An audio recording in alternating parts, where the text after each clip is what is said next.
All right, let's dive in. Today, we're taking a journey into a really strange and philosophical world. It's a realm that's basically built from some profound questions and a whole lot of dread. And it all starts with this one kind of terrifying thought. What if existence itself is a mistake? Let's explore this idea of annihilation. Right off the bat, this opening line tells you we're not dealing with a simple heaven or hell. No, this is something else, a liminal space. It's a realm of decay, a place where all potential, all dreams, just go to die. It's where the very idea of life starts to completely unravel. So what exactly is the beyond? Well, the way our source text puts it, it's like an ecosystem for thoughts. It's a dimension where consciousness is left to just fester, and everything, absolutely everything, inevitably degrades. I mean, imagine a place where your own mind literally turns against you. You can see how that sets the stage for a world of just absolute despair. Okay, so our first stop is to really get a handle on the basic nature of this place. And the main rule here? It's simple, and it's bleak. There is only decay. That's it. In this reality, the physics of the place are ruled by what one of the characters, this Gothic statue, calls unfettered chaos. And this chaos is so powerful that it lets everything, even stone, think and speak.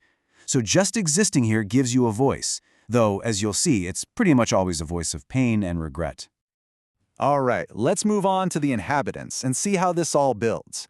You'll find their laments aren't just simple complaints. They actually come together to form this sort of chorus of deep existential questions about what it even means to be. We're going to start with the most basic question you can imagine, and it's posed by a simple frog. When you strip everything else away, what is the bare minimum requirement for life? Is it just a little bit of heat, a flicker of movement?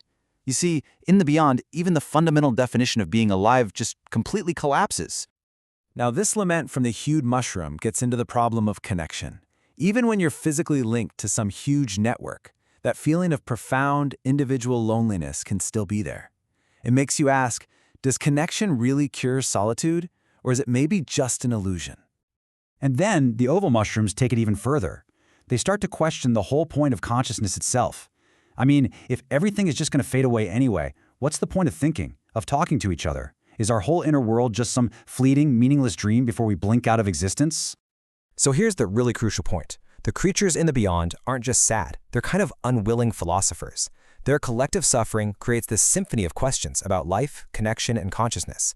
Questions that don't just haunt their world, but maybe, just maybe, echo in our own too.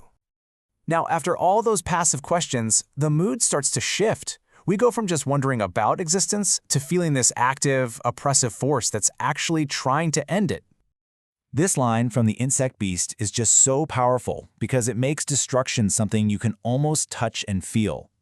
Annihilation isn't some abstract idea here. It's a physical presence. It's a smell in the air, a weight that presses down on everything and everyone. And this just lays out the worldview perfectly. A character called the cockroach breaks it down for us. On one side, you've got hope, which is described as nothing more than a delusion, a fragile bubble just waiting to pop. And on the other side, you've got reality, a countdown to eternal oblivion. Yeah, not really much of a contest, is it?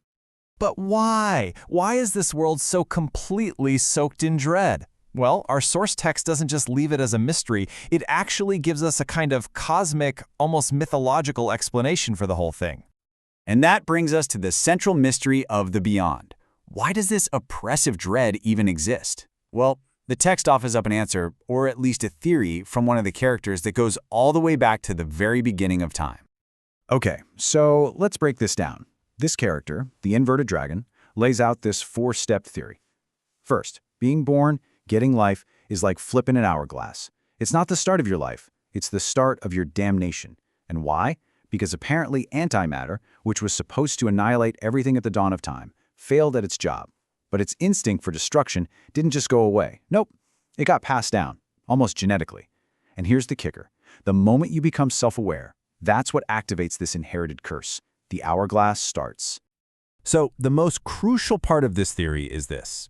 The existential dread everyone feels in the beyond, it's not philosophical. It's biological. It's a hardwired fear, an intrinsic anxiety that is literally part of the fabric of life itself. Why? Because life is a cosmic mistake, a failed process of annihilation. So this brings us to our final section, Armed with this really bleak understanding of things, we're kind of left to reflect on the core questions that the source text poses. And it's not just asking its characters, it's asking us. A character they call the Tormented asks this, and it's really about that ultimate boundary. Is there some final state of nothingness so total that the difference between life and non-life, between a thinking person and a simple rock, just completely dissolves? This is maybe the most provocative question in the entire text. I mean, if existence is just defined by suffering, chaos, and this inherited instinct for destruction, is not existing the better option? It's a deeply unsettling thought to chew on. And so we end right back where we started, with the one question that echoes from every single corner of the beyond.